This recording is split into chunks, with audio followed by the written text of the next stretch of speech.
Bien, nous sommes le 1er février 2026 et nous souhaitons la bienvenue à ceux qui nous rejoignent à travers la connexion à distance. Nous sommes heureux de vous avoir parmi nous, si on peut dire. Et pour commencer notre culte, nous allons continuer avec notre lecture des Cantiques des degrés. Et ce matin, c'est le psaume 124 que nous allons lire. Donc ces Cantiques des degrés, c'était des psaumes, des cantiques qui étaient chantés, psalmodiés plutôt, par les pèlerins. Les, tous les hommes hébreux étaient requis, d'après la loi, à venir à Jérusalem 3 fois par an, mais assez rapidement, l'habitude, c'était 1 fois par an. Et ils arrivent à Jérusalem et c'est des cantiques qu'ils chantaient pendant leur montée au temple. Donc le psaume 124, Cantique des degrés, composé par David. Sans l'Éternel qui nous protégea, qu'Israël le dise. Sans l'Éternel qui nous protégea, quand les hommes s'élevèrent contre nous, ils nous auraient engloutis, tout vivants, quand leur colère s'enflamma contre nous. Alors les eaux nous auraient submergés, les torrents auraient passé sur notre âme.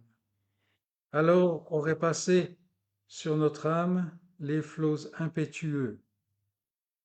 Béni soit l'Éternel, qui ne nous a pas livrés en proie à leurs dents.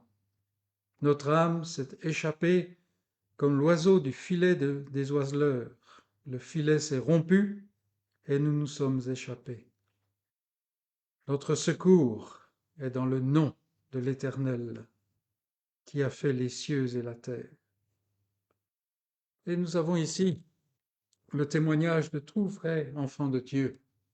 Et souvent, nous sommes tellement engourdis après une semaine dans ce monde qui fait la guerre à notre âme que nous ne nous apercevons pas de la protection et de la délivrance de l'Éternel, ce Dieu qui veille sur son peuple.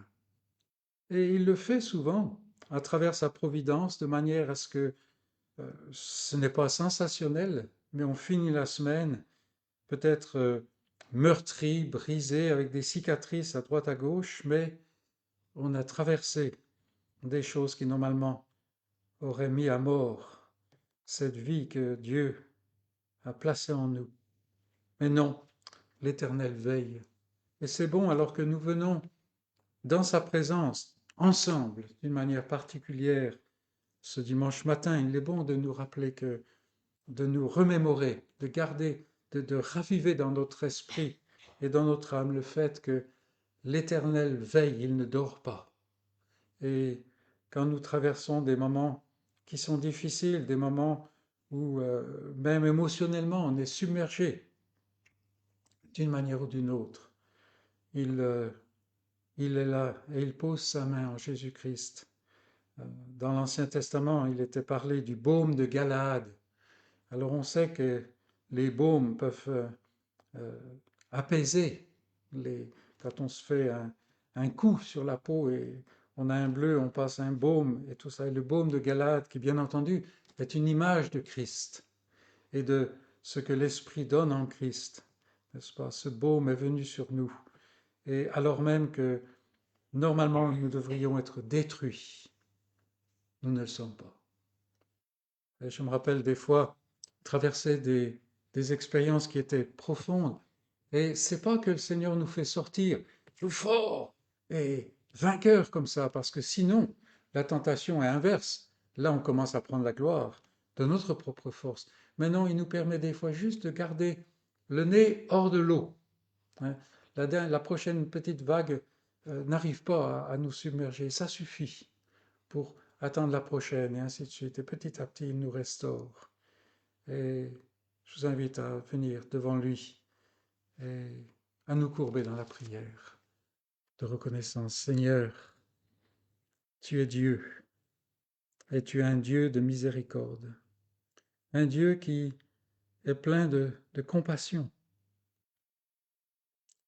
Et le monde autour de nous n'en a aucune idée. Même quand il bénéficie du fait que tu ne lui donnes pas selon son mérite, Seigneur, ce monde qui nous entoure, qui te hait, n'en a cure et prend cela comme quelque chose de normal. Et nous ne voulons pas faire cela. Seigneur, si nous ne sommes pas détruits, c'est parce que tu es là. C'est parce que tu veilles. C'est parce que toi, qui es plus puissant que toute autre chose, tu mets ta puissance à notre service, sinon, si on peut dire, non pas parce que nous sommes importants, mais parce que tu as décidé de manifester ta gloire à travers nous. Seigneur, nous te disons simplement merci. Merci pour toute ta bonté. Cette bonté que nous ne méritons pas du tout. Loin de là. Si seulement nous obtenions justice, le monde réclame la justice, si nous réclamions la justice, Seigneur, nous serions dans la perdition éternelle. Notre âme serait écrasée par le désespoir. Mais non, tu es là. Et tu es là parce que, en Christ, tu t'es réconcilié avec nous. Et ton esprit vient librement œuvrer en nous.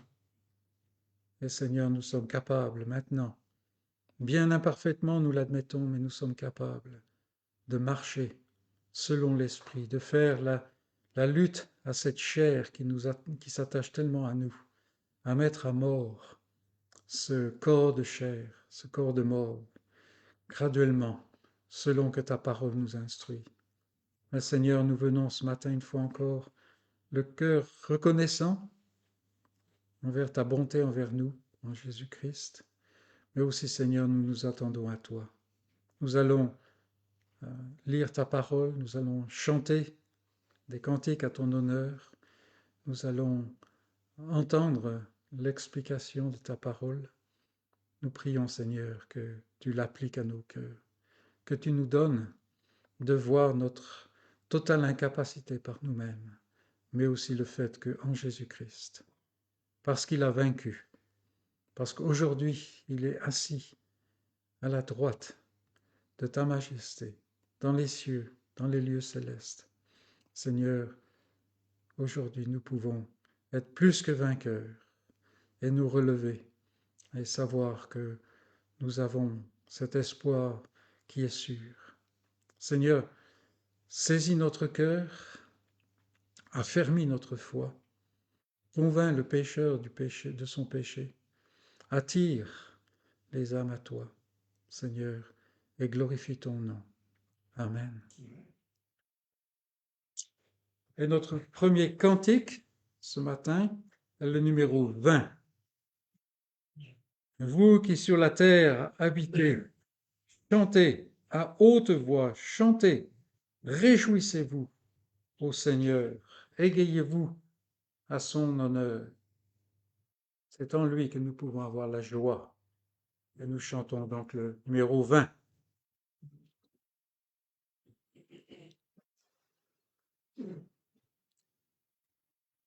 Vous qui sur la terre habitez,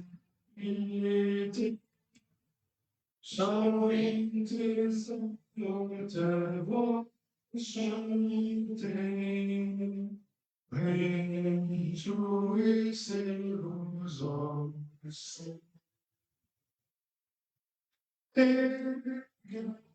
Égayez aux sous l'honneur, car Dieu c'est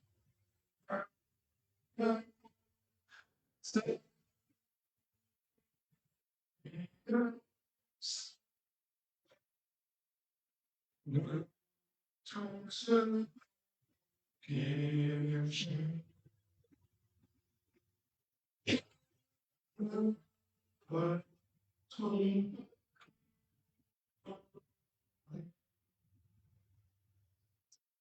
entrez son temple et présentez pour Dieu, c'est gloire et la sur Dieu, c'est la fidélité sur ses perpétuités. Il nous confie ses cœurs et sa regard se durera jamais.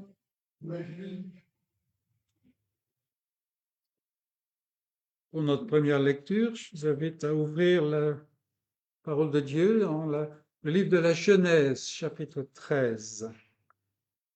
Un événement dans la vie d'Abraham, en fait, deux événements, on pourrait dire. Chapitre 13 de la Genèse. Abraham remonta d'Égypte. On se souvient, Abraham est descendu en Égypte parce que par manque de foi, il a fui la famine qui était en Canaan. Canaan étant la terre promise, il arrive dans la terre promise, il y a une famine. C'est intéressant à réfléchir là-dessus. Et Abraham fuit en Égypte parce que là-bas il y avait de quoi manger. Et là encore, son manque de foi le fait trébucher.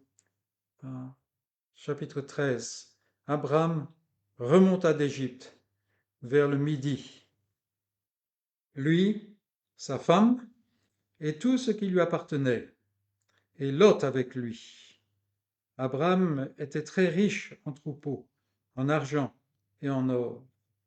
Il dirigea ses marches du midi jusqu'à Bethel, jusqu'au lieu où était sa tente au commencement, entre Bethel et Haï, au lieu où était l'autel qu'il avait fait précédemment, et là, Abraham invoqua le nom de l'Éternel.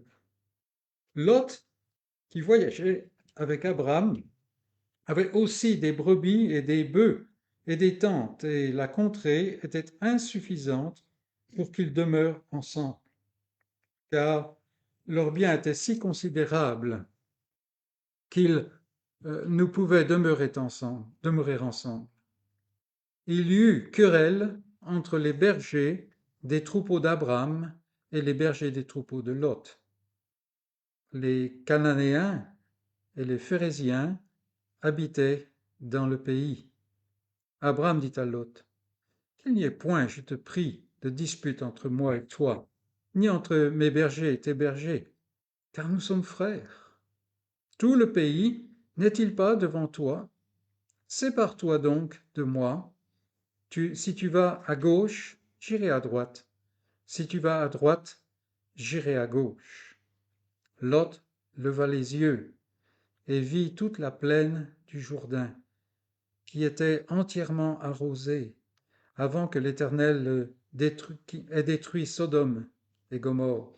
C'était jusqu'à Tsoar, comme un jardin de l'Éternel, comme le pays d'Égypte. Lot choisit pour lui toute la plaine du Jourdain, et il s'avança vers l'Orient. C'est ainsi qu'ils se séparèrent l'un et l'autre. Abraham habita dans le pays de Canaan, et Lot habita dans les villes de la plaine, et dressa ses tentes jusqu'à Sodome. Les gens de Sodome étaient méchants et de grands pécheurs contre l'Éternel. Verset 14. L'Éternel dit à Abraham, après que Lot se fut séparé de lui, lève les yeux, et du lieu où tu es, regarde vers le nord, vers le midi, vers l'Orient et l'Occident, car tout le pays que tu vois, je le donne à toi et à ta postérité pour toujours.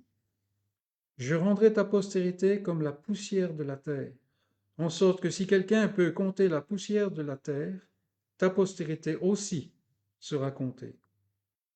Lève-toi, parcours le pays dans sa longueur et dans sa largeur, car je te le donnerai. Abraham se leva ses tentes et vint habiter parmi les chênes de Mamré, qui sont près d'Hébron. Et il bâtit là un autel à l'Éternel. Mais c'est la parole de Dieu. Et dans ce passage, nous voyons des tas de choses. Ça vaut le coup peut-être de le prendre pour votre méditation euh, quotidienne pour le mois de février, voilà, un devoir à la maison. Mais il y a tellement de choses. Et des choses qui sont données, juste des petites touches. C'est comme un merveilleux tableau, hein. On voit le tableau en général, mais quand on commence à regarder les petites touches de peinture qui sont mises là, alors ça ressort avec une grande richesse. Et donc, euh, ça peut nous encourager dans le sens que Abraham, c'est un homme qui a trébuché. Il a manqué de foi, il a mis en danger même sa femme, il a causé beaucoup de problèmes au roi d'Égypte, mais quand il revient, nous avons au verset 4 là, Abraham, et il rebâtit, ou il revient à l'autel qu'il avait au début. C'est intéressant, n'est-ce pas? Rien de nouveau. Et là, il invoqua le nom de l'Éternel. Là, en fait, il adore le Seigneur. Là, en fait, il a un culte devant l'Éternel. Et c'est merveilleux dans la vie du croyant. Il y a des tas de choses qu'on aimerait bien oublier, n'est-ce pas? Et notre mémoire ne nous permet pas toujours d'oublier. Mais devant Dieu, en Christ, c'est la signification de l'autel, n'est-ce pas ici? C'est fini, c'est passé. C'est passé. On a amené ces choses devant l'Éternel. Et puis, euh, ce qu'on voit ensuite dans ce passage, c'est le fait que la bénédiction de Dieu cause des problèmes, des fois. N'est-ce pas là? Voilà, l'abondance d'Abraham, l'abondance de Lot fait que voilà, le pays ne peut plus les soutenir. Nous avons l'attitude d'Abraham qui est une attitude remplie de foi. Il est de nouveau à marcher avec l'Éternel. Et donc il peut laisser la place à Lot de choisir. Choisir, et Lot choisit selon les hommes, n'est-ce pas? Comme nous ressemblons tellement souvent à lui. C'est facile, mais non. Et Abraham, en fait, laisse Lot choisir. Alors, Lot ayant des troupeaux, c'est sûr que la vallée du Jourdain, c'était l'endroit prioritaire, privilégié, n'est-ce pas? C'était arrosé. Alors, c'est probablement différent d'aujourd'hui. Mais voilà, arrosé, et Lot était là. Mais déjà, Moïse nous montre par des petites touches que Lot n'a pas choisi la meilleure part, parce que les hommes de Sodome sont vraiment méchants. Et il va jusqu'à Sodome. Tout va bien pour Lot, apparemment. Et il est dit qu'Abraham, lui, il reste en Canaan. Dans Canaan, c'est les collines. C'est assez désertique, n'est-ce pas? Alors pour un berger, c'est peut-être pas le meilleur des choix. Mais Abraham est là. Pourquoi? Parce que c'est le pays que Dieu lui a donné en promesse. Et au verset 14, nous voyons que l'Éternel vient vers Abraham. Et c'est là vraiment ce que j'aimerais souligner ici. Abraham, vous savez, le lendemain après la nuit d'avant, hein, on a, euh, on se lève, on est fatigué, et c'est là que les choses nous accablent. Est-ce qu'il a fait le bon choix? Lot a fait le bon choix, semble-t-il. Abraham a fait le bon choix selon l'Éternel, mais quand même, c'est pas évident, n'est-ce pas? Et on peut imaginer que Abraham a des tas de choses dans le cœur là, hein, il y a sa chair qui est là, n'est-ce pas? Qui peut commencer à lui faire le faire douter. Et c'est là que l'Éternel vient. N'est-ce pas ainsi? L'Éternel vient. Des fois, on n'a même pas conscience qu'il est là, mais il vient. Et l'Éternel va lui donner une promesse qui ferait vaciller n'importe quel être humain. Mais c'est une promesse toujours. C'est pas quelque chose que Abraham a. Regarde tout le pays, tout ce que tu peux voir, je le donnerai. Et c'est la merveille parce que si l'Éternel lui avait dit, je te le donne, hein, alors Abraham, de nouveau, il était dans la difficulté parce que nous avons lu juste avant qu'il y avait des tribus qui étaient dans le pays. Donc il faut leur faire la guerre, il faut les déloger, comme ce sera le cas lors de la conquête avec Josué, n'est-ce pas? Mais non, je le donnerai, c'est la promesse. Et donc, Abraham peut vivre contenté, dans la difficulté peut-être, mais contenté, parce que par la foi, il se saisit de la promesse de Dieu, qui est sûre, parce que c'est Dieu qui le dit, n'est-ce pas? Et là, nous avons cette promesse, oui, tu regardes tout ce que tu vois, je le donnerai à toi et à ta postérité. Donc ça dépasse de loin simplement ce pays géographique qu'il peut voir, n'est-ce pas? C'est la grande promesse. Et alors, Abraham, euh, il lui a dit, mais parcours le pays. Ça veut dire prends possession du pays par la foi. Et c'est simplement par la foi parce que à partir de là, Abraham va s'installer dans un endroit donné, n'est-ce pas? Mais par la foi. Pourquoi? Parce que il avait en vue, nous dit la lettre aux Hébreux, il avait en vue cette cité qui est autre chose, qui n'est pas de ce monde, qui a des fondements qui ne sont pas les fondements de ce que nous avons aujourd'hui, n'est-ce pas? Toutes les grandes villes, les grandes civilisations du passé qui avaient des grands fondements profonds, n'est-ce pas? Hein. Même cet empire britannique sur lequel le soleil ne se couchait pas, ça c'est l'orgueil de l'homme, n'est-ce pas? Où est-il maintenant? Où est-il? C'est presque une honte pour ceux qui en font partie. Non, c'est par la foi que cette promesse. Et nous avons tout le long de la parole de Dieu ces choses dans Daniel, par exemple. Il est parlé de cette petite pierre qui se détache et puis qui va remplir, qui devient une montagne et qui remplit la terre. C'est la même chose. C'est la même chose là. Et aujourd'hui, nous sommes peut-être accablés. Les choses de cette vie nous accablent et elles viennent des fois comme ça, au détour du chemin, le matin ou le soir, ou peu importe les moments où nous sommes vulnérables, mais l'Éternel est là. De la même manière qu'avec Abraham, là, il vient le lendemain, là où le moment est le plus sensible. Et prions que nous soyons sensibles à la venue de l'Éternel.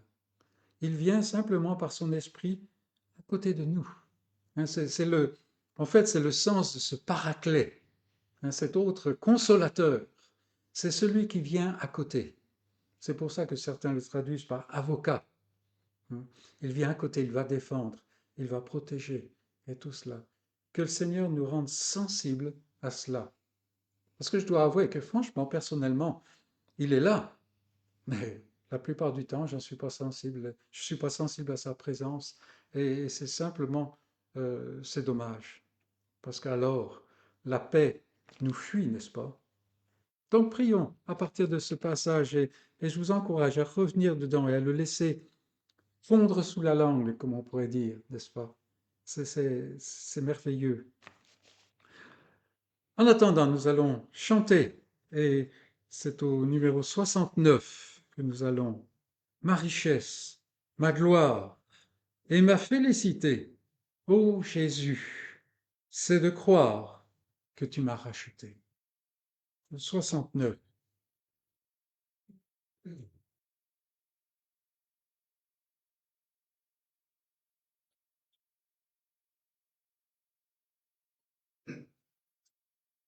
Ma richesse, ma gloire et ma félicité. Ô Jésus, Seigneur, croire et tu m'as racheté. Remplis de confiance, en ton divin souffle. Je vis silence et je sauveur. Bien d'autres même sourire, bien me guérir le cœur.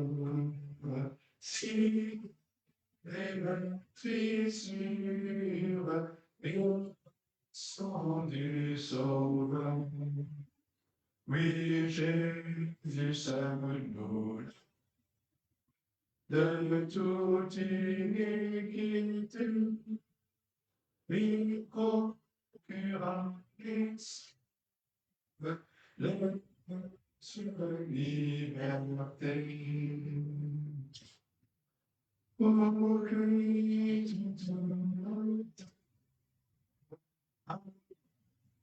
se sauve, si chez sa mise, il fait son péché, son amour insondable, lui fit quitter le ciel pour demeurer coupable, ainsi éternel. Pour notre deuxième lecture, allons dans le Nouveau Testament, la lettre de Paul aux Romains, chapitre 7. Alors, j'aurais voulu couper au milieu quelque part dans ce chapitre pour que ça ne fasse pas trop long, mais franchement, c'est impossible. C'est impossible. Est-ce que c'est même possible de couper dans la lettre aux Romains? Chapitre 7.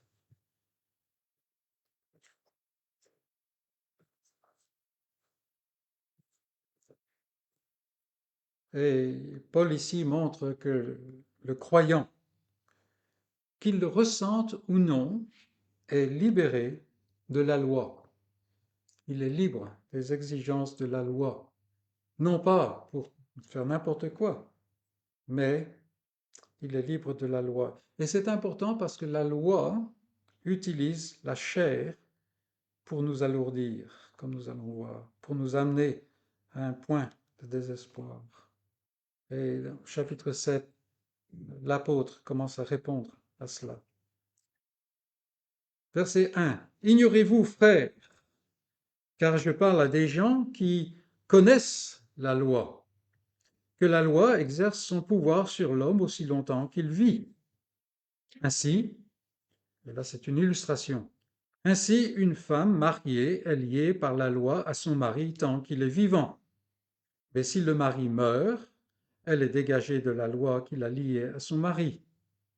Si donc du vivant de son mari elle devient la femme d'un autre homme, elle sera appelée adultère. Mais si le mari meurt, elle est affranchie de la loi, de sorte qu'elle n'est point adultère en devenant la femme d'un autre. De même, et là c'est la réalité de ce que Paul veut démontrer, de même, mes frères, vous aussi, vous avez été, par le corps de Christ, mis à mort en ce qui concerne la loi, pour que vous apparteniez à un autre, à celui qui est ressuscité des morts, afin que nous portions des fruits pour Dieu. Car, lorsque nous étions dans la chair, les passions des péchés provoquées par la loi agissaient dans nos membres, de sorte que nous portions des fruits pour la mort. Mais maintenant, nous avons été dégagés de la loi, étant morts à cette loi sous laquelle nous étions retenus, de sorte que nous servons sous le régime nouveau de l'esprit, et non selon la lettre qui a vieilli, le code extérieur. Verset 7. Que dirons-nous donc? La loi est-elle péché? Loin de là.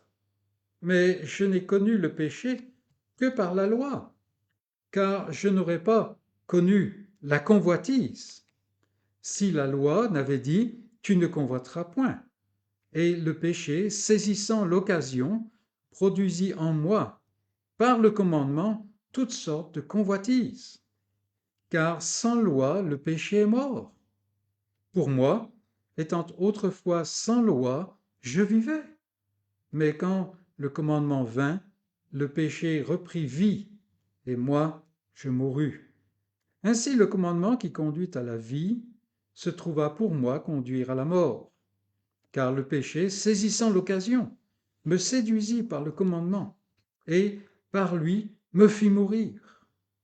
La loi donc est sainte, et le commandement est saint, juste et bon.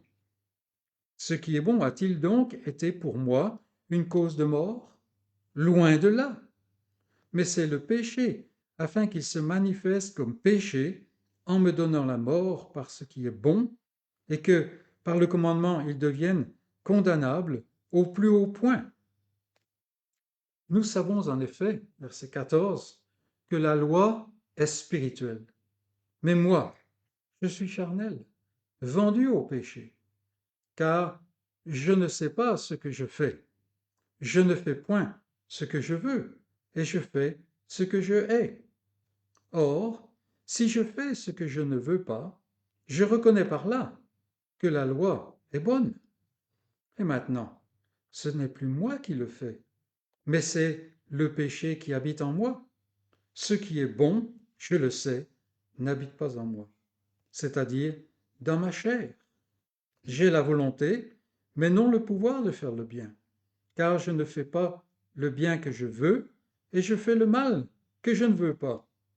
Et si je fais ce que je ne veux pas, ce n'est plus moi qui le fais, c'est le péché qui habite en moi. Je trouve donc en moi cette loi, ce principe. Quand je veux faire le bien, le mal est attaché à moi, car je prends plaisir à la loi de Dieu selon l'homme intérieur. Mais je vois dans mes membres une autre loi qui lutte contre la loi de mon entendement et qui me rend captif de la loi du péché qui est dans mes membres. Misérable que je suis, qui me délivrera de ce corps de mort? Grâce soit rendue à Dieu par Jésus-Christ, notre Seigneur. Ainsi donc, moi-même, je suis par l'entendement esclave de la loi de Dieu, et je suis par la chair esclave de la loi du péché. Et c'est ici la parole de Dieu. Le dilemme, la lutte et le désespoir du croyant qui vit encore dans cette chair. Et comme quoi cette œuvre que Dieu a faite en vertu de Christ, de l'œuvre de Christ qu'il a faite par son esprit dans notre cœur, nous fait passer dans une autre humanité. Et c'est là qu'il y a cette tension continuelle, n'est-ce pas? Quand Paul dit, si je fais ce que je hais, alors ce n'est plus moi qui le fais, il n'est pas en train de se défausser, n'est-ce pas? Non, non, c'est lui qui le fait, mais c'est sous l'ancien régime qui a été crucifié en Christ. En Christ. Et maintenant, ce qui euh, motive, le moteur qui est à l'intérieur du croyant, c'est le moteur de l'esprit, si je peux dire de cette manière-là.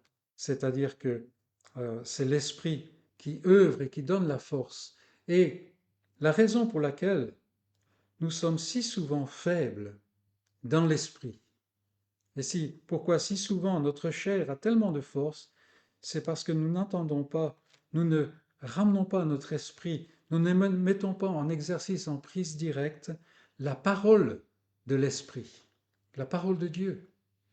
Dieu donne instruction et l'esprit éclaire ces choses-là. Mais combien de fois nous négligeons de mettre en exercice ces choses-là? Nous les savons. Par exemple, ici, Paul dit ce qui est bon, je le sais, n'habite pas en moi. Et intellectuellement, nous le savons, n'est-ce pas? Nous le savons, ça fait partie de notre confession de foi. Mais est-ce que est-ce qu'elle se opère dans notre vie de tous les jours? Telle est la question. Et donc la négligence de la parole de Dieu, notre ignorance par rapport à la parole de Dieu fait que cette parole n'est pas opérante dans notre vie. Et là, on a l'explication de beaucoup de choses. Et donc, on a ce passage qui nous montre en fait la réalité de cette lutte avec nous-mêmes, cette lutte avec ces forces spirituelles qui utilisent notre chair. Que le Seigneur nous donne de fixer les regards sur Jésus-Christ et d'être plus que vainqueurs par celui qui nous a aimés. Venons devant lui et implorons sa présence. Prions. Seigneur notre Dieu. Combien ta parole est riche, combien ta parole plonge profond pour nous montrer des choses qui dépassent l'entendement humain. Mais Seigneur, en même temps, combien ta parole est réaliste. Il est vrai, Seigneur, que tu sais de quoi nous sommes faits. Et dans cette parole, tu nous montres que nous ne sommes pas aussi parfaits que nous l'imaginons. Tu nous montres aussi, Seigneur, que malgré notre imperfection, toi, tu nous as placés en Christ, c'est-à-dire tu nous as sortis du royaume des ténèbres pour nous amener dans la lumière de ce Fils.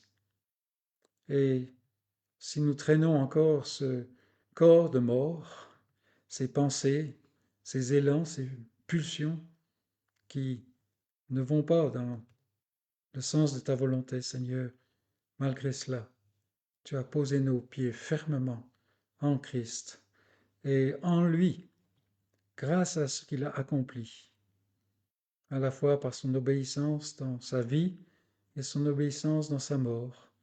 Seigneur, nous sommes libérés de toute condamnation. Nous avons du mal à croire cela. Mais nous implorons ton esprit de venir, Seigneur, de rendre ces choses claires et pleines d'éclat dans nos cœurs, afin, Seigneur, que nous puissions vivre libres de toutes ces choses. Nous savons, Seigneur, que nous trébuchons sans cesse. Nous savons qu'il y a en nous, Seigneur, ces choses qui luttent contre ta volonté. Mais c'est ce corps de mort qui a été crucifié et qui un jour sera déposé dans la corruption. Seigneur, donne-nous de vivre comme des hommes nouveaux, de vivre en nouveauté de vie, de vivre selon l'Esprit. Seigneur, c'est ton Esprit qui nous éclaire, qui nous donne cette force dont nous avons besoin, car nous ne l'avons pas.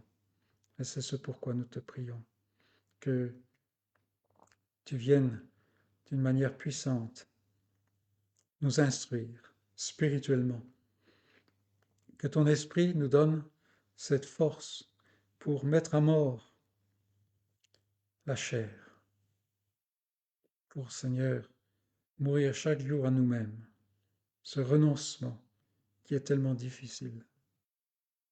Et pour cela, Seigneur, nous avons besoin de toi. Mais comme nous avons déjà vu, là où nous avons besoin de toi, tu es là, même si nous n'en avons pas conscience. Combien nous te louons, Seigneur, pour ton amour qui est en Jésus-Christ. Cet amour qui nous dépasse, parce que dans notre monde, on a tellement tendance à aimer ce qui est aimable, ce qui peut profiter. Mais toi, Seigneur, tu aimes ceux qui ne sont pas aimables, ceux qui sont haïssables, ceux qui t'ont offensé, t'ont tourné le dos, qui se sont rebellés contre toi. Mais dans ton dessein de grâce, Seigneur, tu as aimé ce peuple, tu nous as aimés, et nous ne comprenons pas. Mais Seigneur, parce que tu nous as aimés, tu as envoyé ce Fils et nous savons qu'avec lui, tu nous donneras bien toutes choses. Seigneur, donne-nous de nous reposer en toi, à la fois pour notre croissance dans la grâce, Seigneur, pour notre protection, pour toutes ces choses que nous désirons. Nous te louons de ce que nous voulons faire ta volonté, alors que fut un temps où nous haïssions même cette volonté. Mais Seigneur, nous te prions que tu continues à œuvrer en nous. Mais nous te prions aussi que tu touches les cœurs de ceux qui nous sont proches, proches dans le cœur, proches dans les circonstances de la vie. Seigneur, ceux que nous côtoyons, ceux de notre propre chair, que tu œuvres, Seigneur, et d'une manière ou d'une autre, que tu les amènes à ce point de rejeter le moi parce que toi, Seigneur, tu es le plus merveilleux. Et en Jésus-Christ, tu nous as donné ce qui dépasse de loin toute imagination. Seigneur, nous te prions pour ceux que nous aimons, que tu touches leur cœur. Donne-nous de poser les regards sur toi. Dans le monde, il n'y a aucun espoir, mais en toi, Seigneur, nous possédons toutes choses. Donne-nous de les amener devant toi continuellement. Et si l'occasion se présente, Seigneur, parle à leur cœur. Utilise nos faibles mots, si c'est le cas, ou quoi que ce soit, tu as toute sagesse. Seigneur, nous te prions que ton peuple s'accroisse, que ceux que tu connais depuis toute éternité, que tu aimes depuis toute éternité, d'une manière incompréhensible, Seigneur, que ceux-là viennent à te connaître. Aujourd'hui, souvent, ils lèvent le poing contre toi. Ils se dressent, ils persécutent même ton peuple parce qu'ils ne peuvent pas te toucher. Oh Seigneur, amène-les, amène-les à se tourner vers toi, à chanter tes louanges, à être dans cette nouvelle humanité. Nous pouvons à peine le croire, Seigneur, mais tu es le Dieu qui fait ce qui amène à exister ce qui n'existe pas. Et c'est sur toi que nous posons les regards. Sois avec ton peuple, Seigneur, sois avec ceux d'entre nous qui ne sont pas avec nous, mais sois avec ton peuple partout où il se réunit, Seigneur. Nous avons ce privilège de savoir que ton peuple existe dans toutes les nations de la terre, petit ou grand, dans des situations difficiles ou dans le danger de la prospérité, mais Seigneur, tu as tes témoins partout. Et nous te prions en particulier pour ceux qui ne peuvent pas se réunir parce qu'il n'y a nulle part, Seigneur, où ta vérité est annoncée.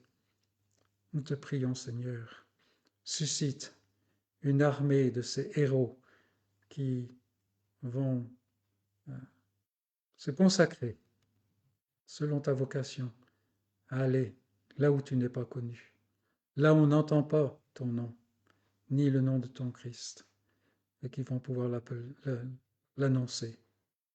Et Seigneur, que ceux qui sont dans l'isolement, dans la solitude, puissent entendre, puissent se réjouir, puissent se rencontrer les uns avec les autres. Seigneur, nous vivons dans un jour de petites choses et nous te prions que tu réveilles ton œuvre et qu'aujourd'hui nous entendions, là où nous entendons les jurons et la rébellion, nous voyons la rébellion, Seigneur, nous puissions entendre les louanges de ton nom. Seigneur, conduis-nous, sois avec nous pendant le restant de ce culte. Donne-nous d'entendre ta voix à travers la prédication, à travers tout ce que nous faisons, et que ton nom soit glorifié en Jésus-Christ. Amen. Alors avant notre message, nous allons chanter au numéro 166. 166. Mon Sauveur m'aime. Quel ferme appui pour ma foi. L'amour suprême descend vers moi. Et en fait, on peut penser que ce cantique est très centré sur moi-même, mais si nous réfléchissons aux paroles, nous apercevons que non. C'est un sauveur qui vient et qui euh, accompagne les siens. Numéro 166.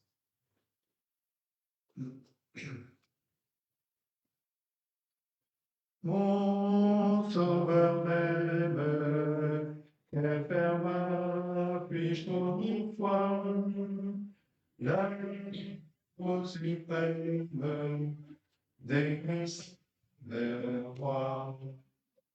Dieu va vivre,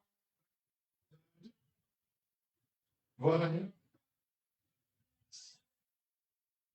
et son cœur. Jésus, Jésus, qui peut sauver. Jésus, Jésus, je t'aime tout mon sauveur, maintenant, et toujours, la pitié. Il voit ma souffrance, il en a mon souci, son ami, et sur la vie. Jésus, Jésus, qui peut s'en. Jésus, Jésus, je t'aime tout. Non,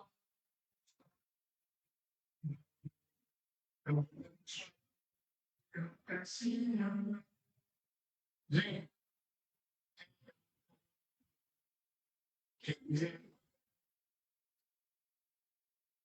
Sa vie est là.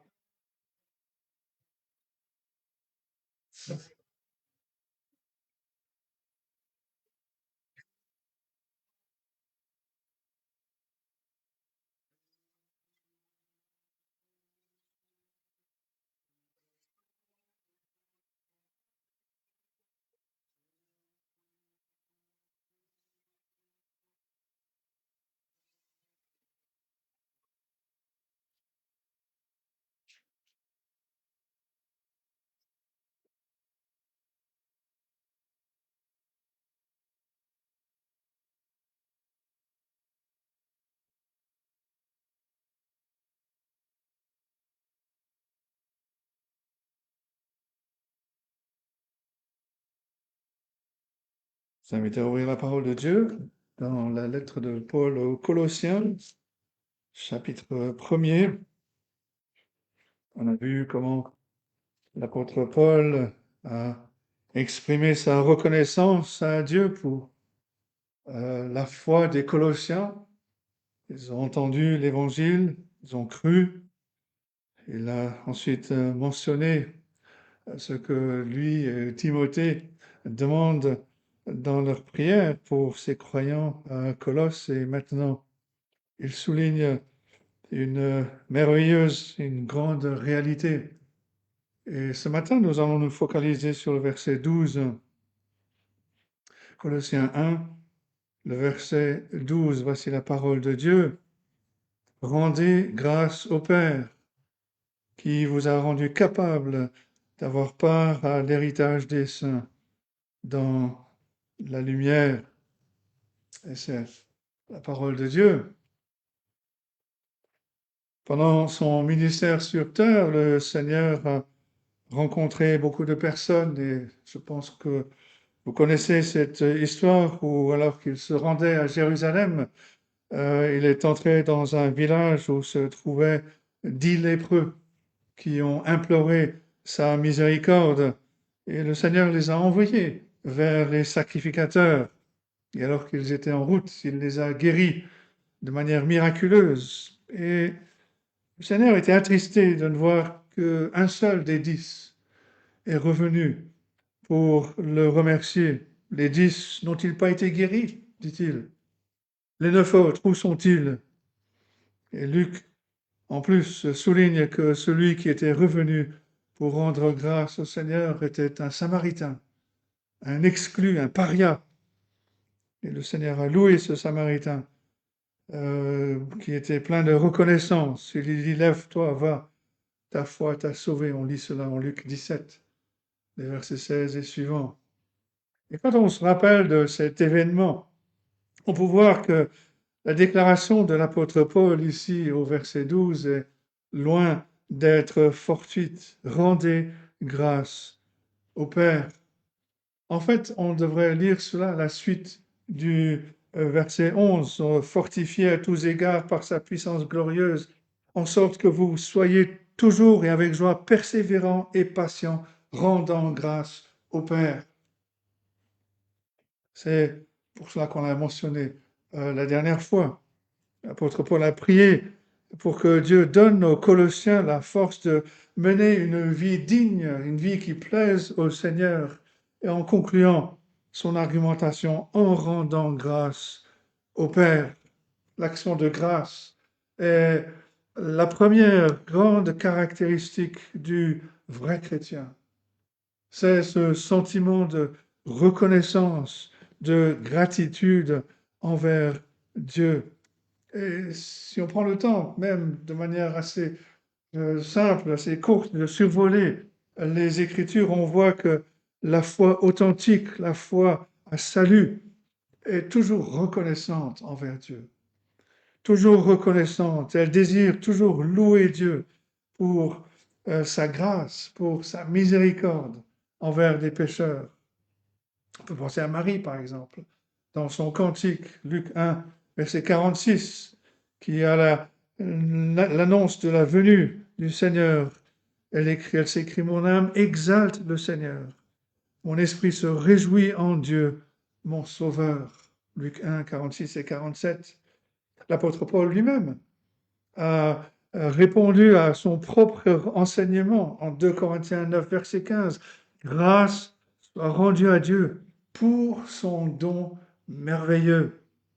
Et l'apôtre Pierre, lui aussi, écrit au sujet de ce don de la vie éternelle en 1 Pierre 1, verset 3. Béni soit Dieu, le Père de notre Seigneur Jésus-Christ, qui, selon sa grande miséricorde, nous a régénérés pour une espérance vivante par la résurrection de Jésus-Christ d'entre les morts.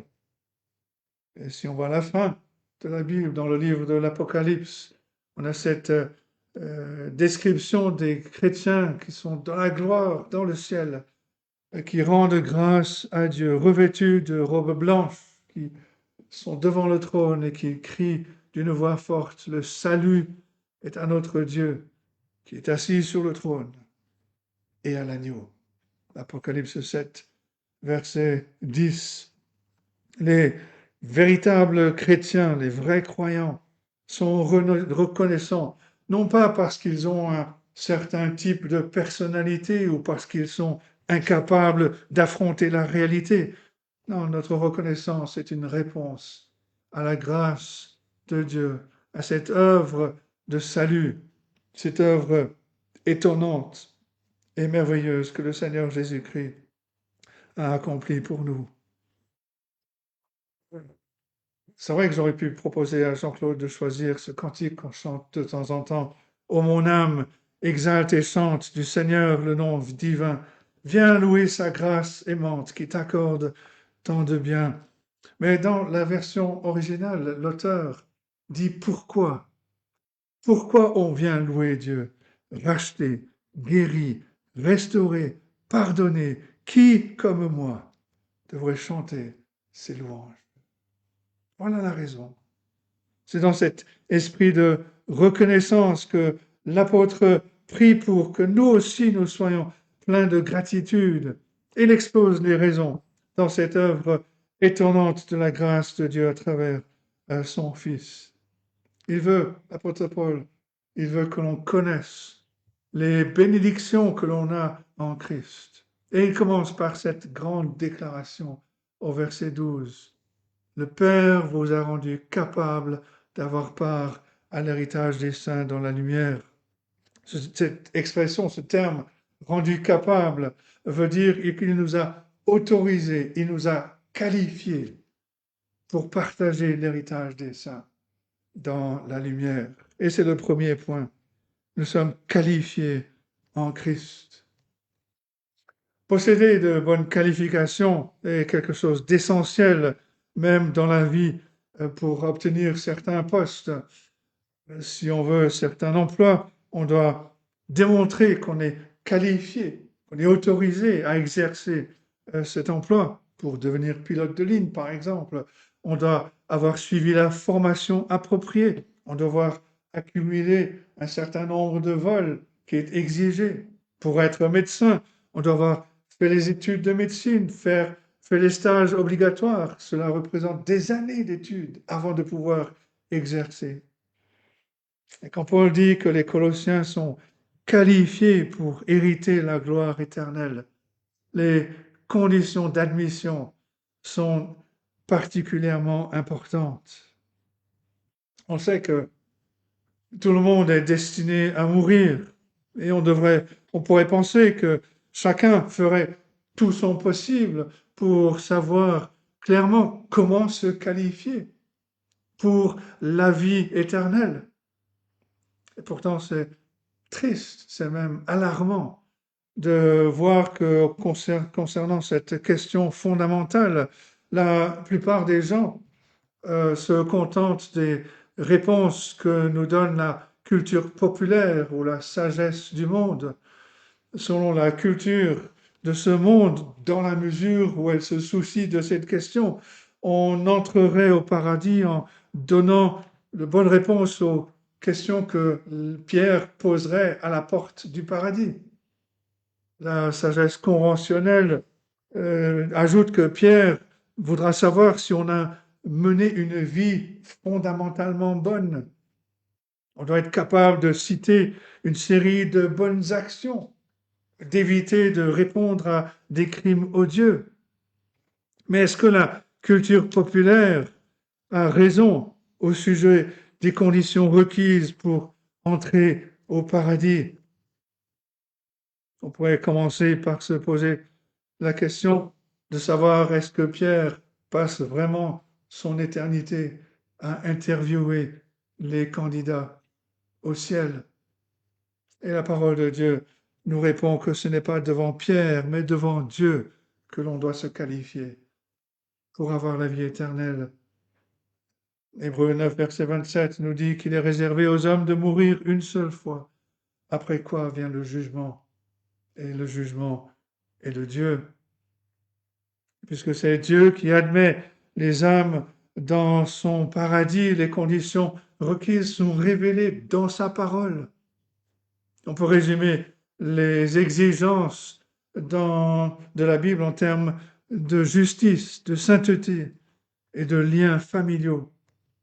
Premièrement, puisque la justice de Dieu est parfaite, puisque la justice de Dieu est sainte, on doit satisfaire parfaitement aux exigences justes de la loi de Dieu. L'apôtre Paul dit dans sa lettre aux Romains, chapitre 2, verset 13, il insiste sur le fait que ce sont ceux qui mettent en pratique la loi qui seront justifiés. Cela signifie qu'on est qualifié pour le ciel si on a respecté tous les commandements depuis la naissance, tant dans nos pensées, dans nos cœurs que dans nos actions. En d'autres termes, on ne doit jamais avoir péché, parce que le salaire du péché, c'est la mort. Ézéchiel 18, verset 20 déclare que l'âme qui pêche, c'est celle qui mourra. En ce qui concerne la justice, on est donc qualifié pour la vie au ciel en observant la loi de Dieu sans péché. On a un petit peu abordé cela mercredi soir avec le psaume 24. Deuxièmement, si on veut entrer au ciel, entrer dans ce lieu de sainteté sublime, on doit avoir nous-mêmes une nature sainte, une nature pure. Le Seigneur déclare en Matthieu 5, verset 8, « Heureux ceux qui ont le cœur pur, car ils verront Dieu. » Dans la lettre aux Hébreux, chapitre 12, verset 14, l'auteur parle de la sainteté sans laquelle personne ne verra le Seigneur. Et troisièmement, puisque le ciel est la maison de l'Éternel, comme le dit par exemple le psaume 23, on doit être le peuple de Dieu. On doit être ses enfants si on veut passer l'éternité avec lui. Romains 8, verset 19 déclare que la création attend avec un ardent désir la révélation des fils de Dieu. Mais un minimum d'objectivité suffit pour se rendre compte qu'on ne remplit pas et qu'on ne peut pas remplir les conditions requises par Dieu pour obtenir, pour gagner la vie éternelle. On connaît ce passage, Romains 3, verset 23, tous ont péché et sont privés de la gloire de Dieu. Et de plus, en ce qui concerne la pureté intérieure, Jérémie 17, verset 9, dit ceci, « Le cœur est tortueux par-dessus tout. » Et il est méchant. Et même si on pourrait lire les pensées intimes des chrétiens qui nous impressionnent, on verrait que cette vérité, Jérémie 17, verset 9, serait confirmée. Le cœur est tortueux par-dessus tout. En ce qui concerne la relation avec Dieu, en particulier pour les païens tels que les Colossiens, l'évaluation de l'apôtre Paul dans Éphésiens 2, verset 12 sonne juste. Par nature, nous ne sommes pas membres de la famille de Dieu. Nous sommes sans Christ, privés du droit de cité en Israël, étrangers aux alliances de la promesse, sans espérance et sans Dieu dans le monde. En ce qui concerne le ciel, personne sur terre n'est qualifié. Alors de quoi pouvons-nous être reconnaissants? Pourquoi pouvons-nous rendre grâce à Dieu? La réponse, c'est l'Évangile. C'est que Dieu lui-même nous a qualifiés. Dieu lui-même nous a rendus dignes d'être les héritiers de sa gloire en Christ par la foi. Rendez grâce au Père qui vous a rendu capable, qui vous a rendu digne, qui vous a qualifié. C'est lui qui l'a fait. La Bible fait référence au Père comme le représentant de la Trinité, c'est-à-dire que lorsqu'elle mentionne la première personne de la Trinité, les autres sont également incluses. Le Père est la source originelle de toute bénédiction, comme le dit Jacques en Jacques 1, verset 17, « Toute grâce excellente et tout don parfait descendent d'en haut du Père des Lumières. » C'est à lui que l'on doit la reconnaissance pour le salut. Et lorsque Paul écrit que c'est Dieu le Père qui vous a rendu capable, il souligne que l'Évangile proclame ce que Dieu a fait pour nous dans sa grâce. Le docteur Martin Lloyd-Jones, ce prédicateur gallois du XXe siècle, écrit ceci. Il a dit « L'Évangile de notre Seigneur et Sauveur Jésus-Christ, en premier lieu, ne nous demande rien. Il est avant tout une annonce de ce que Dieu a fait pour nous. » Le commentateur dit qu'il n'y a pas de disposition d'aptitude ou d'adéquation dans notre propre nature. Nous devons donc recevoir notre aptitude de Dieu. Nous rendons grâce à Dieu le Père parce qu'il nous accorde cette aptitude comme un don de sa grâce qui est librement donné par son Fils. Nous rendre dignes, nous rendre capables, nous qualifier, cela veut dire nous rendre aptes à recevoir toutes les bénédictions qui nous attendent en Christ.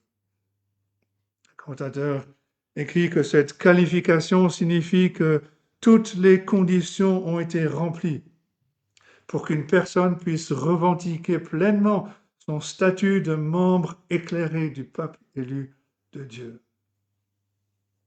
En nous rappelant que les qualifications sont la justice, la sainteté et les liens familiaux, on peut être reconnaissant que le Seigneur Jésus-Christ nous ait procuré la justification, la sanctification et l'adoption, et que toutes ces choses sont un don que l'on reçoit par la foi.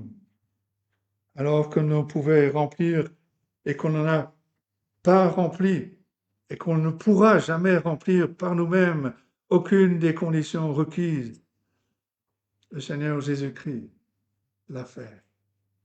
Il nous donne la justice, il nous sanctifie, il nous adopte. Le Seigneur a pourvu à notre justice en accomplissant les exigences de la loi de Dieu à notre place. en payant par sa mort le prix que méritaient nos péchés. L'apôtre Paul, dans sa lettre aux Romains, chapitre 3, versets 24 et 25, explique que nous sommes gratuitement justifiés par sa grâce, par le moyen de la rédemption qui est en Jésus-Christ. C'est lui que Dieu a destiné à être par son sang pour ceux qui croiraient victime propitiatoire. Et en plus de l'expiation des péchés, l'apôtre Paul écrit au sujet de la justice que le Seigneur Jésus nous a imputée par la foi, Romains 5, 19, par l'obéissance d'un seul, beaucoup seront rendus justes. La justification ne signifie pas qu'on mérite d'être considéré comme juste, mais que Dieu nous déclare et nous reconnaît comme justes à cause de Christ. Comme il le dit toujours dans sa lettre aux Romains, chapitre 4, verset 5, « Celui qui ne fait point d'œuvre, mais qui croit en celui qui justifie l'impie, sa foi lui est imputée à justice. » Si la justification nous déclare justes, c'est par la nouvelle naissance que nous devenons saints. Dieu change notre nature, nous donne une nouvelle nature par son appel efficace, par laquelle nous renaissons dans la sainteté. Un roi terrestre peut accorder un statut royal à un sujet, mais il ne pourrait pas lui donner une nature royale. Dieu non seulement nous accorde la justification par la foi, mais il nous donne une nouvelle nature avec des inclinations, des désirs, un comportement royal. Le désir, comme on l'a vu dans Romains chapitre 7, le désir de vivre pour lui. C'est parce que nous avons besoin de cette sanctification, de cette sainteté, de cette nouvelle vie, que le Seigneur Jésus dit, si un homme ne naît de nouveau, il ne peut voir le royaume de Dieu. Jean 3, verset 3. C'est aussi grâce à l'œuvre du Seigneur Jésus-Christ que les pécheurs deviennent les enfants de Dieu. Et donc, à ce titre, les héritiers avec Christ. Tous ceux qui l'ont reçu, nous dit Jean 1, verset 12, tous ceux qui ont reçu la parole, le Seigneur Jésus-Christ, à ceux qui croient en son nom, il a donné le pouvoir de devenir enfants de Dieu. Et dans sa lettre aux Éphésiens, chapitre 1, verset 5, Paul rappelle que Dieu nous a choisis pour être ses enfants d'adoption par Jésus-Christ. Si nous sommes enfants, nous sommes aussi héritiers, héritiers de Dieu et co-héritiers de Christ, Romains 8, 17. Nous avons donc de grandes raisons d'être reconnaissants envers Dieu le Père qui nous a rendus capables de participer à l'héritage des saints dans la lumière. Et notre reconnaissance grandit quand on réalise que Paul parle de cette qualification au passé. Il nous a rendus. On n'est bien sûr pas encore tout à fait ce qu'on doit être pour passer l'éternité dans la présence de Dieu, en particulier en termes de sainteté pratique, et on voit le conflit en Romains chapitre 7. On voit qu'il y a ces conflits qui vont durer jusqu'à notre dernier jour sur terre.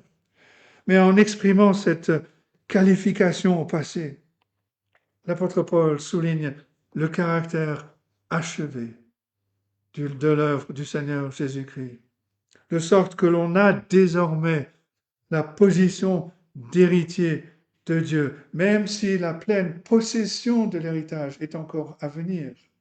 Nous sommes déjà héritiers de Dieu en Christ. Justifiés par la foi en Christ, nous avons la paix avec Dieu. Et nous avons la certitude que nous serons acceptés au jour du jugement. Étant nés de nouveau par l'esprit de sainteté, on sait qu'on va grandir dans la grâce. que l'on va arriver où tout sera transformé, où nous connaîtrons la glorification même de nos corps. En tant qu'enfant de Dieu en Jésus-Christ, on possède l'esprit d'adoption. Cet esprit qui nous montre que nous avons cet accès libre dans la présence de Dieu par la prière à cause de Christ. Charles Spurgeon compare les croyants en Christ à une mariée qui se prépare pour le jour de son mariage. Il dit à l'heure actuelle, elle ne porte pas encore la robe de mariée. Mais vous savez qu'elle est apte à être une épouse, puisqu'elle est reçue et accueillie comme telle dans la famille de sa destination. On a donc beaucoup de raisons d'être reconnaissant envers Dieu le Père, non seulement pour les bénédictions auxquelles il nous a rendus dignes en Christ, mais aussi pour l'amour qui nous a tout donné comme un don de sa grâce. Dieu nous a qualifiés, il nous a rendus capables d'avoir part à l'héritage des saints. Paul veut que nous soyons donc remplis de reconnaissance envers Dieu de nous avoir rendus capables d'avoir part à l'héritage des saints par sa grâce, mais aussi que nous soyons reconnaissants pour la bénédiction que nous recevons, avoir part à l'héritage. Non seulement il nous a rendus capables, non seulement il nous a qualifiés, mais il nous donne part à l'héritage. Et c'est le deuxième point, le lot de notre héritage. C'est traduction littérale serait effectivement qu'il nous a qualifiés pour le lot de l'héritage.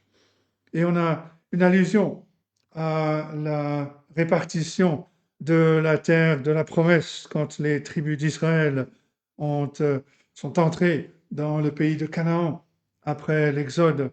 Dieu avait dit à Moïse que le pays sera partagé entre eux pour être leur propriété, un terme qui veut aussi dire leur héritage, selon le nombre des noms. Le partage du pays aura lieu par le sort, Nombre 26, versets 53 et suivants. Lorsque le peuple est entré dans le pays de Canaan, ils ont jeté le sort devant le Dieu. Le territoire a été réparti en héritage pour le peuple. Et l'ombre de l'Ancien Testament annonce quelque chose de plus grand. Bien que les Colossiens étaient des païens, ils étaient devenus le peuple de Dieu par la foi en Jésus-Christ. Mais Paul ne veut pas dire que les chrétiens possèdent une petite partie de la terre de la promesse, mais plutôt qu'on a reçu un héritage dans le repos éternel que symbolisait Canaan. Le commentateur écrit que l'héritage dont il est question ici appartient à un plan supérieur, à un ordre plus durable que n'importe quel Canaan terrestre. Nous ne sommes plus des étrangers pour Dieu. Nous ne sommes plus des inconnus pour son alliance, comme on l'était par nature, Éphésiens chapitre 2. Et comme le dit l'apôtre Pierre, nous sommes une race élue, un sacerdoce royal, une nation sainte, un peuple acquis. 1 Pierre 2, verset 9. Il faut aussi souligner que, bien que l'apôtre Paul parle de nous au pluriel, qui sommes qualifiés, Dieu vous a qualifiés, notre part d'héritage est une part qui est unique. L'âge à venir, la gloire au ciel, n'est pas divisée en parcelles. Le croyant ne va pas recevoir une parcelle de la gloire, mais c'est ensemble que nous sommes héritiers de la gloire éternelle dans son ensemble. On sait très bien qu'un héritage terrestre est diminué quand il est divisé entre plusieurs héritiers, mais le royaume céleste est possédé dans son intégralité par tout le peuple de Dieu, et pour toujours, avec une plénitude infinie pour tous. Le psalmiste, dans le psaume 16, nous explique pourquoi. Parce qu'en fait, notre héritage final, c'est Dieu lui-même. Psaume 16, versets 5 et 6. L'Éternel est mon partage et mon calice. C'est toi qui m'assures mon lot. Un héritage délicieux m'est déchu, une belle possession m'est accordée. Et la définition du mot héritage met en évidence la nature pleine de grâce. Les héritiers ne méritent pas leur bénédiction. Ils les reçoivent comme un don gratuit. Le commentateur nous dit, cette entrée n'est pas due à nos mérites, mais au fait que Dieu, par amour pour le Seigneur Jésus-Christ, nous a donné un droit d'entrée. On peut éprouver une grâce, une gratitude immense. Déjà maintenant, ici-bas, sachant qu'on possède ce que l'apôtre Paul décrit comme un héritage qui ne peut ni se corrompre, ni se souiller, ni se flétrir, il vous est réservé dans les cieux. 1 Pierre 1, verset 4. Le dernier détail que l'apôtre Paul fournit vient couronner la logique de notre action de grâce en qualifiant notre sort d'héritage des saints dans la lumière. C'est le troisième point. Cette expression, les saints dans la lumière, définit à la fois les bénéficiaires, mais aussi le lieu de cet héritage. Le terme saint, on le rappelle, ne désigne pas une petite classe de chrétiens supérieurs, mais il désigne tous les croyants, ceux qui sont sanctifiés, mis à part pour Dieu par leur union avec le Seigneur Jésus-Christ. Mais ce mot souligne aussi que ceux qui ont cette espérance d'hériter de Dieu sont ceux qui sont séparés pour Dieu aujourd'hui. C'est aujourd'hui la séparation. La Bible n'offre pas le ciel pour les chrétiens nominaux, ceux qui le sont de nom seulement, qui ne portent pas les marques de la nouvelle naissance, qui ne connaissent pas la présence du Saint-Esprit. L'apôtre Paul écrit dans sa première lettre aux Corinthiens, chapitre 6, verset 9, « Ne savez-vous pas que les injustes n'hériteront point le royaume de Dieu ? Ne vous y trompez pas, ni les débauchés, ni les idolâtres, ni les adultères, ni les efféminés, ni les homosexuels, ni les voleurs, ni les cupides, ni les ivrognes, ni les outrageux, ni les ravisseurs n'hériteront le royaume de Dieu. » Les saints, les vrais chrétiens, au contraire, sont ceux qui, par la foi en Jésus-Christ, ont été mis à part par la promesse de l'alliance de Dieu. Leur sainteté est validée quotidiennement par leur expérience en tant que nouvelle création. 2 Corinthiens 5, 17, si quelqu'un est en Christ, il est une nouvelle création. Les choses anciennes sont passées, voici toutes choses sont devenues nouvelles. Le commentateur nous rappelle que les impies ont leur part, mais elle réside dans les gains et les plaisirs terrestres. La part des saints est bien plus excellente, car Dieu est leur portion. Et quand Paul précise que notre héritage est dans la lumière, il ajoute le quand et le comment de notre gloire à venir. Au-delà de la félicité du repos de notre âme au ciel, le retour du Seigneur Jésus-Christ va apporter les nouveaux cieux, la nouvelle terre, qui n'ont besoin ni du soleil ni de la lune pour les éclairer, car la gloire de Dieu les éclaire. Et l'agneau et son flambeau, Apocalypse 21, verset 23. L'image de la lumière évoque la connaissance, la bénédiction, l'amour, la joie, la gloire, quelque chose de délicieux, de réconfortant au plus haut point. Notre plus grande joie sera cette vision, contempler la face de Dieu dans sa gloire. C'est une lumière parfaite, nous dit un commentateur, car il y aura de la part de Dieu une révélation claire et de la part de l'homme une vision claire. La vision de Dieu c'est dans la gloire à venir sera si transformatrice que sa lumière deviendra nôtre. Comme le Seigneur Jésus-Christ l'a dit en Matthieu 13, 43, les justes resplendiront comme le soleil dans le royaume de leur Père. Connaître cette destinée est un réconfort pour tout croyant qui est fatigué dans cette vie troublée. À que dire pour conclure? Si on suit l'argumentation de l'apôtre Paul, les croyants qui pensent souvent, peut-être même avec nostalgie, à leur héritage éternel, sont ceux qui vivent le plus avec le plus de reconnaissance dans cette vie troublée. Ils s'émerveillent d'être venus devant Dieu en tant que pécheurs, des rebelles qui ont transgressé sa loi à maintes reprises. Ils s'émerveillent que Dieu les ait accueillis par grâce, qu'il a fait d'eux des enfants bien-aimés, des héritiers. Ils se réjouissent de lire des ouvrages chrétiens qui anticipent, qui parlent de cet héritage à venir. Peut-être que le plus important de ces ouvrages, c'est ce portrait dressé par John Bunyan dans Le Voyage du pèlerin.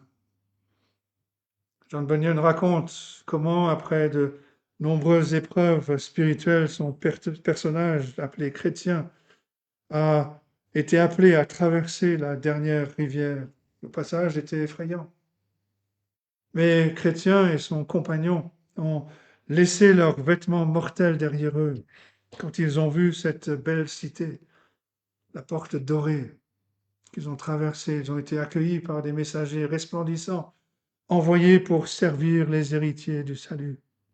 Et quand Chrétien a demandé ce qu'il trouverait dans cette belle ville, les anges ont répondu: vous recevrez la récompense de votre travail, vous serez consolés de toutes vos souffrances. Vous porterez des couronnes d'or, vous jouirez de la vue et de la présence perpétuelle du Saint des Saints, car vous le verrez tel qu'il est. Et arrivés à la porte, les chrétiens et son compagnon ont présenté leur certificat d'entrée, la justification par la foi en Christ, qui les qualifiait pour leur héritage. Et Bunyan conclut, il dit: je vis dans mon rêve que les deux pèlerins, au moment où ils franchirent la porte, furent transfigurés, revêtus de vêtements qui brillaient comme le soleil. Des anges vinrent au-devant d'eux et leur offrirent des harpes et des couronnes.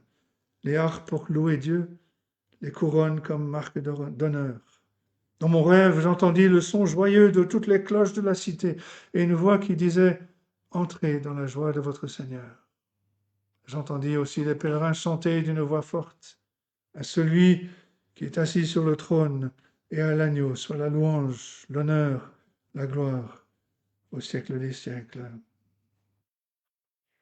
Si on peut se permettre un détail qui aurait pu améliorer le portrait de Bunyan, ça aurait été que Chrétien soit appelé Samaritain. On se rappelle de cet homme, cet ancien lépreux, qui était le seul à revenir vers le Seigneur Jésus pour lui rendre grâce et le remercier. Ce n'est pas un hasard s'il appartenait à cette race de Samaritains qui était méprisée comme étant impure, qui était indigne d'hériter d'Israël. Et le Seigneur Jésus souligne ce détail pour montrer que ce qui rend un chrétien reconnaissant, c'est la prise de conscience du péché, de la honte dont nous avons été affranchis et de cette grâce qu'il nous a fait de nous rendre capables de prendre part à l'héritage des saints dans la lumière.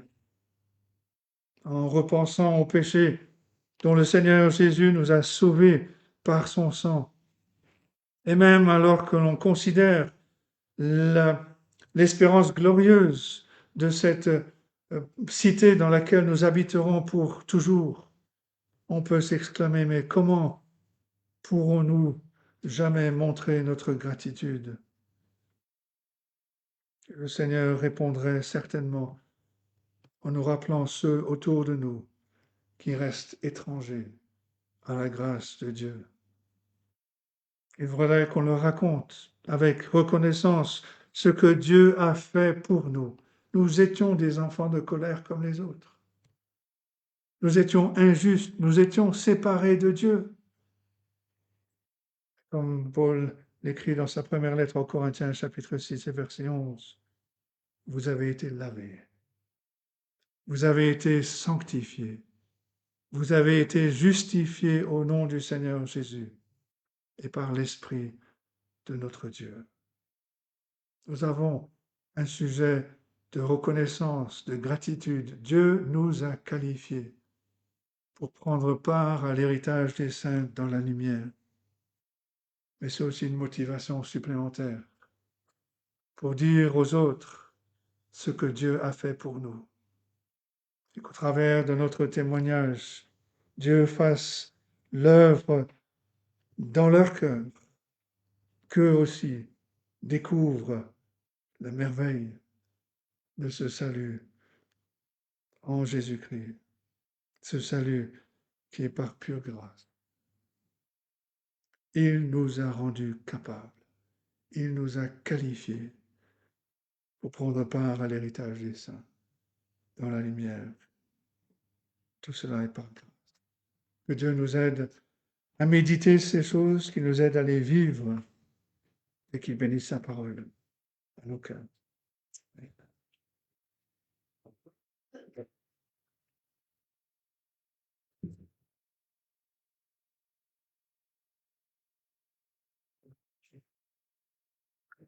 Nous terminons notre culte avec le chant du cantique 241, cantique bien connu.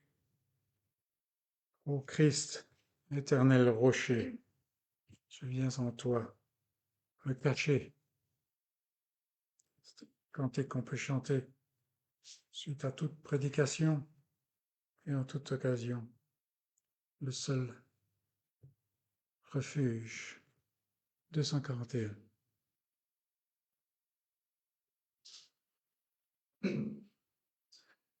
Ô Christ éternel rocher, je viens en toi me cacher de ton cœur. L'olence qui remonte du péché de sauve. Tous les travaux pour te place l'homme mes plans. Il me tous et de sauver. Seigneur, je l'aime, tu viens, ta voix en soutien, je viens tous, soyez ouverte pour mes pécheurs, avant pur rouge. Tant que je respire encore, quand pour moi viendra, lorsque je devant mon Dieu, je m'enlève, ô Christ éternel, je veux en toi me cacher. C'est ainsi que Christ est notre seul rocher, alors que nous entrons dans une nouvelle semaine, un nouveau mois que nous devons passer dans ce monde. Que le Seigneur nous vienne en aide. Et c'est maintenant le temps de nous séparer d'avec nos amis qui nous suivent. Un bon dimanche, une bonne semaine à chacun et que Dieu se glorifie dans la vie de chacun. Quant à nous, nous allons continuer en observant la scène, le repas du Seigneur.